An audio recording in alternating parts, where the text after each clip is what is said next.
قرآن پاک میں اللہ ہماری توجہ آسمان کی دلچسپ صفات کی طرف متوجہ کرتا ہے۔ آسمان کو محفوظ چھت بھی ہم ہی نے بنایا ہے، لیکن لوگ اس کی نشانیوں سے منہ پھیرتے ہیں۔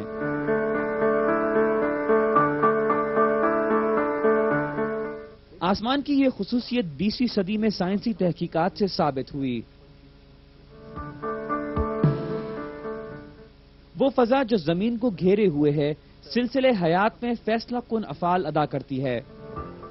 چھوٹے بڑے شہاب ثاقب جب زمین کی طرف بڑھتے ہیں، ان کو روک کر زندگی کو نقصان پہنچانے سے محفوظ رکھتی ہے۔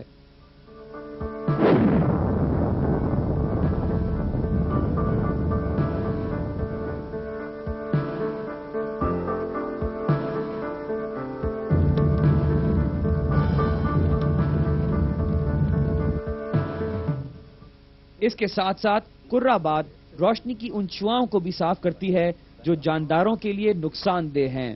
دلچسپ بات یہ ہے کہ فضا صرف بے ضرر اور کارآمد شعاؤں کو، یعنی بصری شعائیں، غیر بنفشی شعاؤں، ذیلی سرخ شعاؤں اور ریڈیو شعاؤں کو گزرنے دیتی ہے۔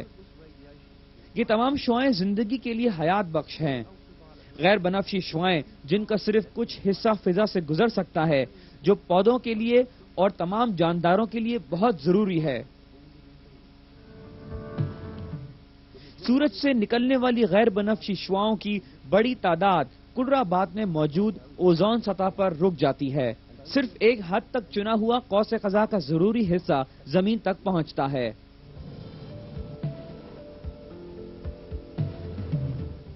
کرہ باد کا حفاظتی عمل یہاں ختم نہیں ہوتا۔ فضا زمین کو خلا کے جمنے والی سردی سے بھی محفوظ رکھتی ہے، جو کہ تقریباً -270 ڈگری سینٹی گریڈ ہے۔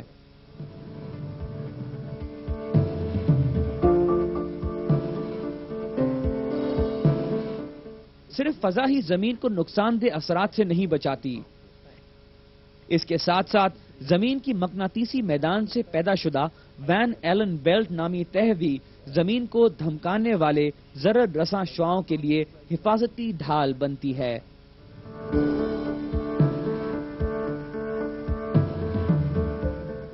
یہ شعائیں جو سورج اور دوسرے ستاروں سے مستقل منعکس ہوتی ہیں، جانداروں کے لیے مہلک ہیں۔ اگر وین ایلن بیلٹ موجود نہ ہوتی تو شمسی طور پر پیدا ہونے والی گراں بار طوفان زمین پر موجود ساری حیات کو تباہ کر دیتے۔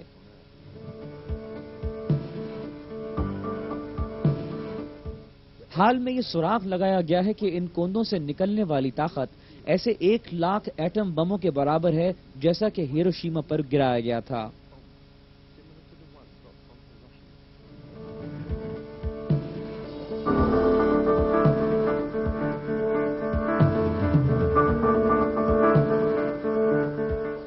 ایک کوندے کے لپکنے کے 48 گھنٹوں کے بعد یہ مشاہدہ کیا گیا کہ قطب نما کی مقناطیسی فیلڈ غیر معمولی حرکات کر رہی ہیں اور زمین کے اطراف میں 700 کلومیٹر تک درجہ حرارت 2500 ڈگری سینٹی گریڈ بڑھ گیا۔ یقیناً زمین سے بہت بلندی پر ایک بہترین نظام کام کر رہا ہے۔ یہ ہماری زمین کو گھیرے ہوئے ہے اور آفات سے تحفظ دیتا ہے۔ اگرچہ سائنسدانوں کو اس سے حال ہی میں آگاہی ہوئی ہے، قرآن پاک نے ہمیں صدیوں پہلے کرہ باد کے حفاظتی ڈھال ہونے کی خبر دی تھی۔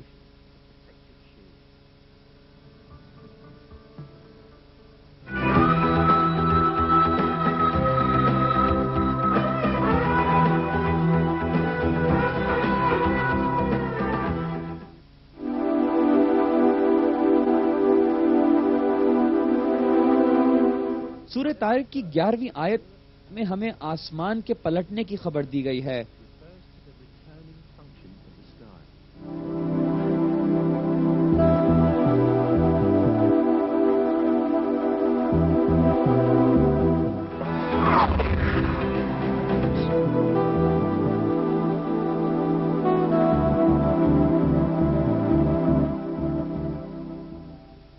یہ آیت جو قرآنی ترجمے سے گردش کا لفظ ہے، پلٹنے کا مطلب بھی رکھتی ہے۔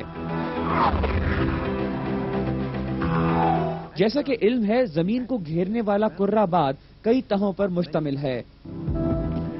ہر تہ زندگی کے لیے اہم سبب رکھتی ہے۔ تحقیقات نے یہ منکشف کیا ہے کہ یہ تہیں ان تمام مادوں کو جن سے ان کا سامنا ہوتا ہے یا تو خلا میں واپس کر دیتی ہیں یا زمین پر پہنچاتی ہیں۔ آئیے اب کچھ مثالوں کی مدد سے زمین کے گرد موجود تہوں کے پلٹنے کے عمل کا جائزہ لیتے ہیں۔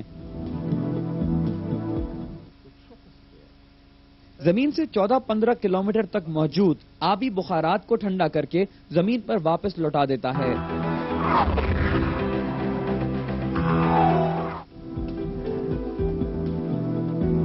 اوزونوسفیئر جو زمین سے 25 کلومیٹر کی بلندی پر ہے، ضرر رساں تابکاری اور غیر بنفشی شعاؤں کو روک کر واپس خلا میں بھیج دیتی ہے۔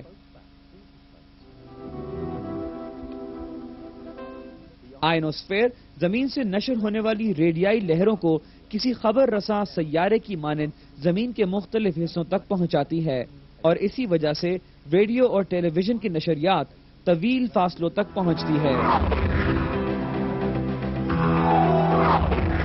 آسمان کی اس خصوصیت کا، جسے صرف حالیہ سائنس سے معلوم کیا گیا ہے، قرآن پاک میں صدیوں پہلے خبر دینا اس کا واضح ثبوت ہے کہ قرآن اللہ کا کلام ہے۔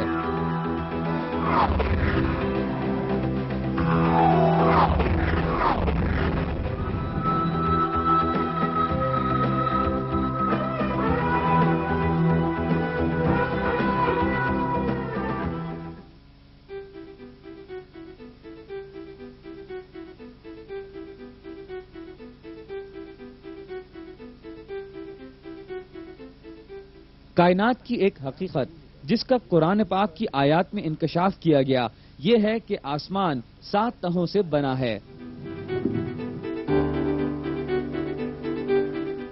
وہ اللہ ہے جس نے تمہارے لیے چیزوں کو پیدا کیا، پھر آسمان کی طرف قصد کیا اور ان کو ٹھیک ٹھاک 7 آسمان بنایا، اور وہ ہر چیز کو جانتا ہے۔ آسمان کا لفظ جو قرآن میں کئی جگہ استعمال ہوا، زمین، آسمان اور تمام کائنات کا حوالہ رکھتا ہے۔ اس آیت کا مطلب ہے کہ آسمان یا کرہ باد 7 تہوں پر مشتمل ہے۔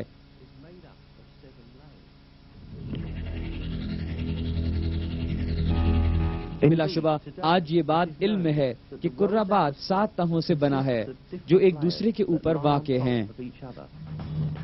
علاوہ ازیں جیسے کہ قرآن میں بتایا گیا، یہ تعداد میں 7 ہیں۔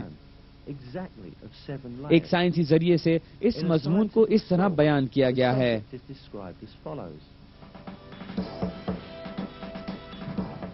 سائنسدانوں نے کھوج لگایا ہے کہ کرہ باد کئی تہوں پر مشتمل ہے۔ یہ تہیں طبیعتی خاصیت یا گیسوں کی صفات کی بنا پر مختلف ہیں۔ زمین سے قریب تر تہ ٹراپوسفیئر کہلاتی ہے۔ یہ کرہ باد کا تقریباً 90% حصہ رکھتی ہے۔ ٹراپوسفیئر سے اوپر والی تہ اسٹریٹوسفیئر کہلاتی ہے۔ اوزون تہ اسٹریٹوسفیئر کا حصہ ہے جہاں غیر بنفشی شعاعیں جذب ہوتی ہیں۔ اسٹریٹوسفیئر سے اوپر والی تہ میسوسفیئر کہلاتی ہے۔ تھرموسفیئر میسوسفیئر سے اوپر موجود ہے۔ تھرموسفیئر کے اندر ہی آیوڈائن گیس تہ بناتی ہے جو آئنوسفیئر کہلاتی ہے۔ کرہ باد کا بیرونی حصہ 480 کلومیٹر سے 907 کلومیٹر تک پھیلا ہوا ہے۔ یہ حصہ ایگزوسفیئر کہلاتا ہے۔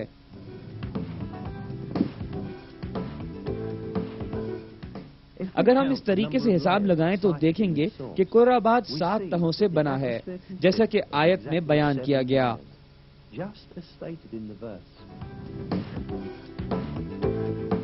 یہ ایک عظیم معجزہ ہے کہ یہ حقائق جو 20ویں صدی کی ٹیکنالوجی کے بغیر نہیں معلوم کیے جا سکتے تھے، قرآن پاک میں 1400 سال پہلے وضاحت سے بیان کر دیے گئے۔